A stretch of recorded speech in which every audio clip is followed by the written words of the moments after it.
Tonight, more than 200 years after a former colony won the right to determine its own destiny, the task of perfecting our union moves forward.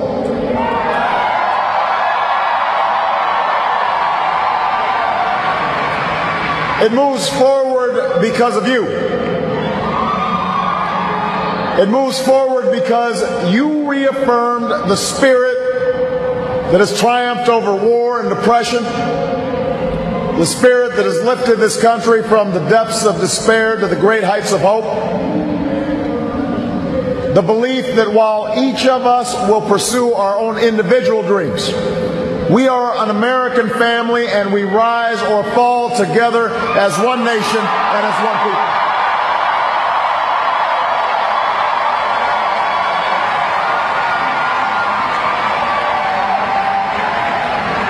Tonight, in this election, you, the American people, reminded us that while our road has been hard, while our journey has been long, we have picked ourselves up. We have fought our way back.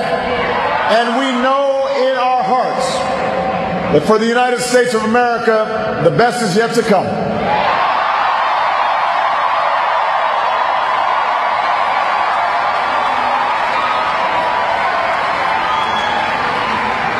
I want to thank every American who participated in this election.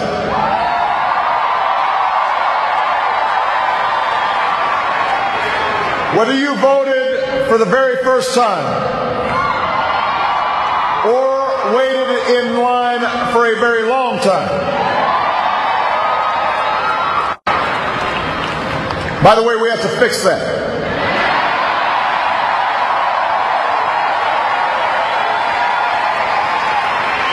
Whether you pounded the pavement or picked up the phone.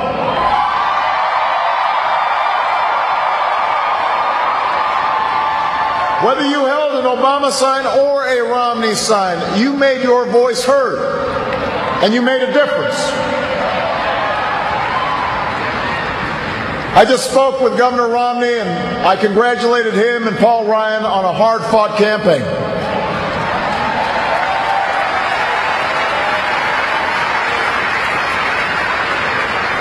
We may have battled fiercely, but it's only because we love this country deeply. And we care so strongly about its future. From George to Lenore to their son Mitt, the Romney family has chosen to give back to America through public service. And that is a legacy that we honor and applaud tonight.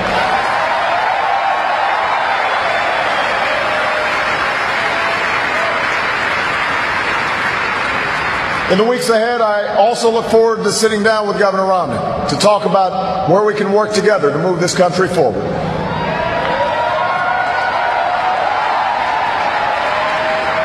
I want to thank my friend and partner of the last 4 years, America's happy warrior, the best vice president anybody could ever hope for, Joe Biden.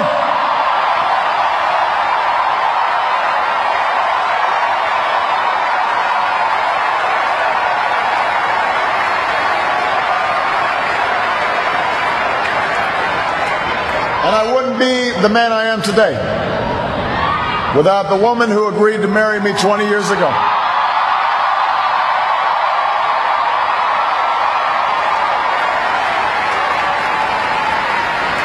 Let me say this publicly. Michelle, I have never loved you more. I have never been prouder to watch the rest of America fall in love with you too, as our nation's First Lady.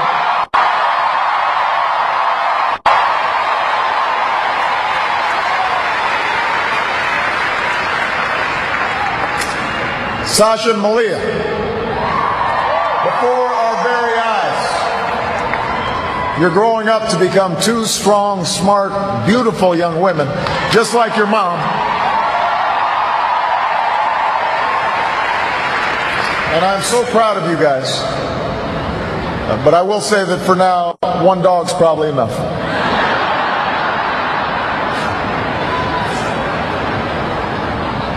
to the best campaign team and volunteers in the history of politics.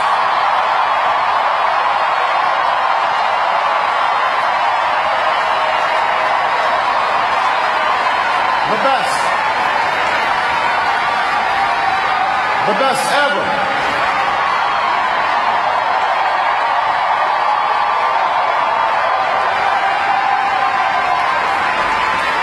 Some of you were new this time around, and some of you have been at my side since the very beginning.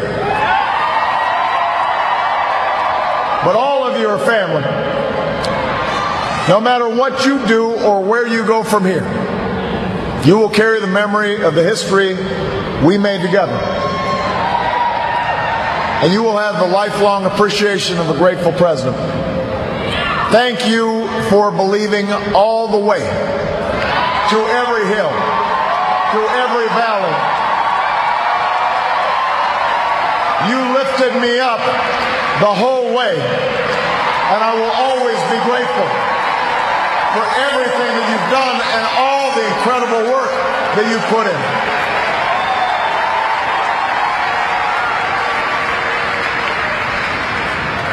I know that political campaigns can sometimes seem small, even silly. And that provides plenty of fodder for the cynics who tell us that politics is nothing more than a contest of egos or the domain of special interests.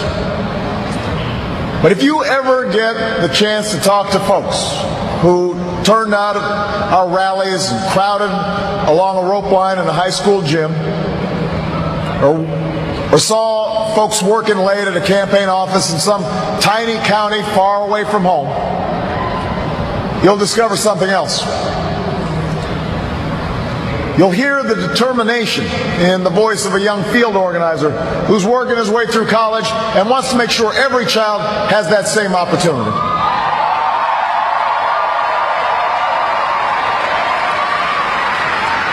You'll hear the pride in the voice of a volunteer who's going door to door because her brother was finally hired when the local auto plant added another shift.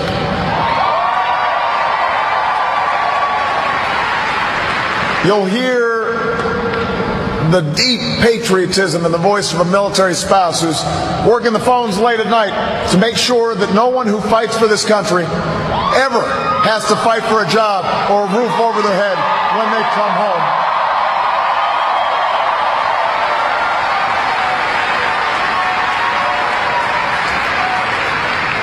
That's why we do this. That's what politics can be. That's why elections matter. It's not small, it's big. It's important. Democracy in a nation of 300 million can be noisy and messy and complicated. We have our own opinions. Each of us has deeply held beliefs. And when we go through tough times, when we make big decisions as a country, it necessarily stirs passions, stirs up controversy. That won't change after tonight, and it shouldn't. These arguments we have are a mark of our liberty. And we can never forget that as we speak, people in distant nations are risking their lives right now just for a chance to argue about the issues that matter. The chance to cast their ballots like we did today.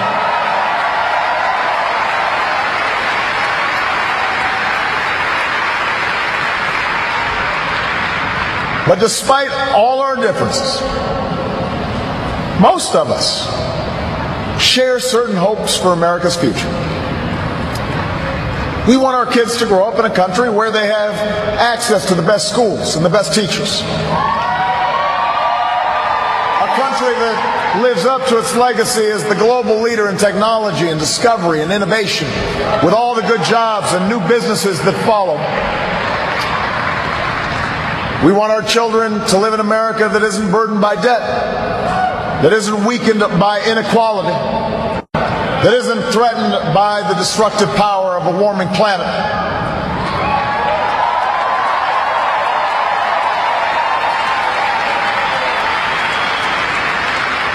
to pass on a country that's safe and respected and admired around the world. A nation that is defended by the strongest military on earth and the best troops this world has ever known.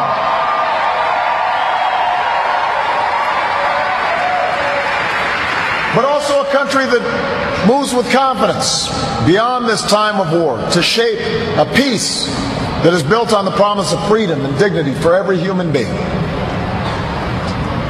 We believe in a generous America, in a compassionate America, in a tolerant America, open to the dreams of an immigrant's daughter who studies in our schools and pledges to our flag.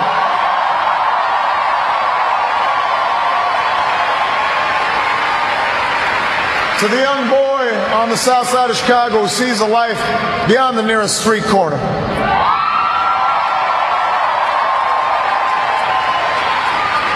To the furniture worker's child in North Carolina who wants to become a doctor or a scientist, an engineer or an entrepreneur, a diplomat or even a president. That's the future we hope for. That's the vision we share. That's where we need to go. Forward. That's where we need to go. Now, we will disagree, sometimes fiercely, about how to get there.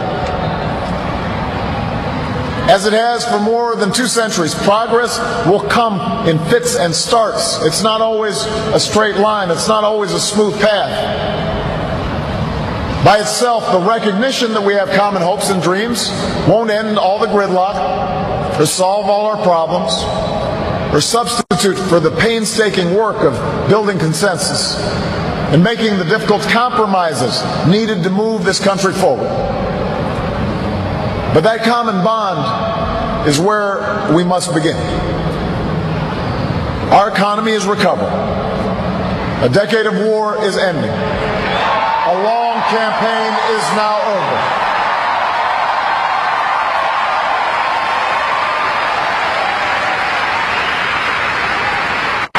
And whether I earned your vote or not, I have listened to you. I have learned from you.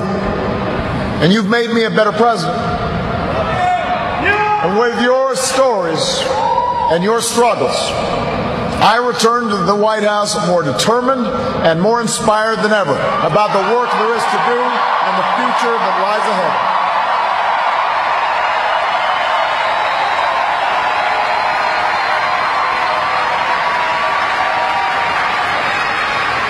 Tonight, you voted for action, not politics as usual. You elected us to focus on your jobs, not ours. And in the coming weeks and months, I am looking forward to reaching out and working with leaders of both parties to meet the challenges we can only solve together. Reducing our deficit, reforming our tax code, fixing our immigration system, freeing ourselves from foreign oil. We've got more work to do.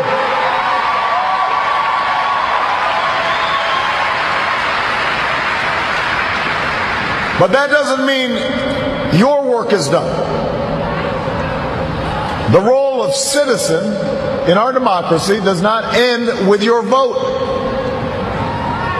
America's never been about what can be done for us. It's about what can be done by us together through the hard and frustrating but necessary work of self-government. That's the principle we were founded on.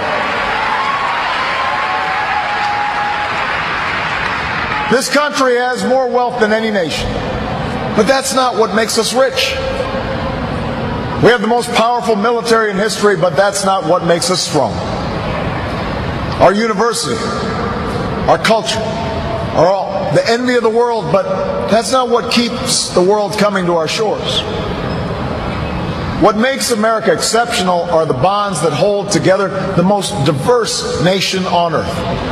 The belief that our destiny is shared, that this country only works when we accept certain obligations to one another and the future generations. conditions so that the freedom which so many Americans have fought for and died for comes with responsibilities as well as rights, and among those are love and charity and duty and patriotism.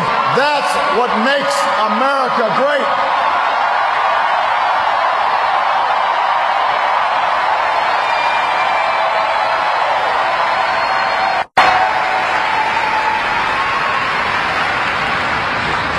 I am hopeful tonight because I've seen the spirit at work in America. I've seen it in the family business whose owners would rather cut their own pay than lay off their neighbors. And in the workers who would rather cut back their hours than see a friend lose a job. I've seen it in the soldiers who re-enlist after losing a limb. And in those SEALs who charged up the stairs into darkness and danger because they knew there was a buddy behind them watching their back.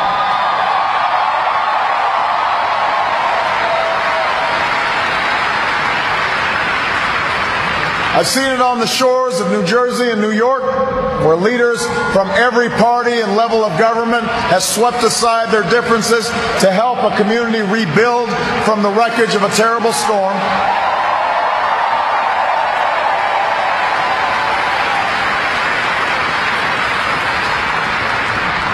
And I saw it just the other day in Menor, Ohio, where a father told the story of his 8-year-old daughter whose long battle with leukemia nearly cost their family everything. Had it not been for health care reform passing just a few months before the insurance company was about to stop paying for her care.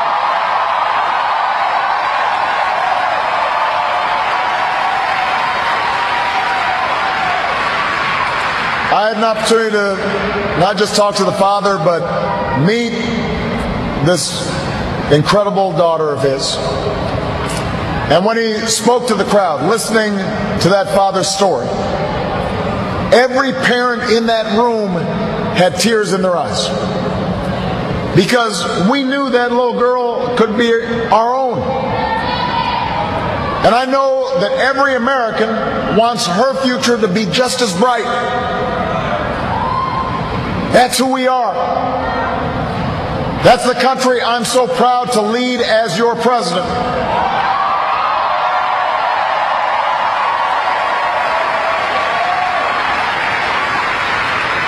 And tonight, despite all the hardship we've been through, despite all the frustrations of Washington, I've never been more hopeful about our future. I have never been more hopeful about America. And I ask you to sustain that hope.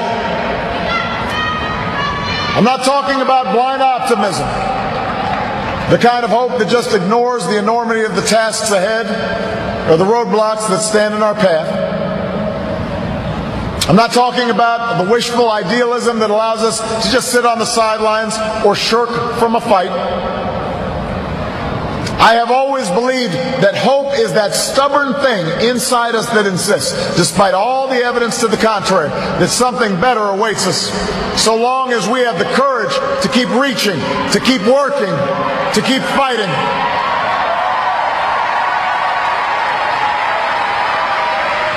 America, I believe we can build on the progress we've made and continue to fight for new jobs and new opportunity and new security for the middle class. I believe we can keep the promise of our founding. The idea that if you're willing to work hard, it doesn't matter who you are or where you come from or what you look like or where you love. It doesn't matter whether you're black or white or Hispanic or Asian or Native American or young or old or rich or poor, able, disabled, gay or straight. You can make it here in America if you're willing to try.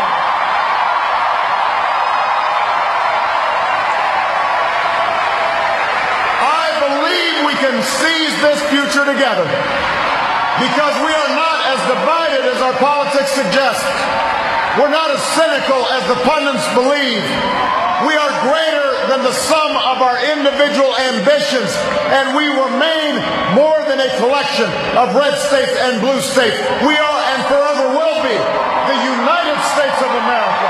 And together, with your help and God's grace, we will continue our journey forward and remind the world just why it is that we live in the greatest nation on earth.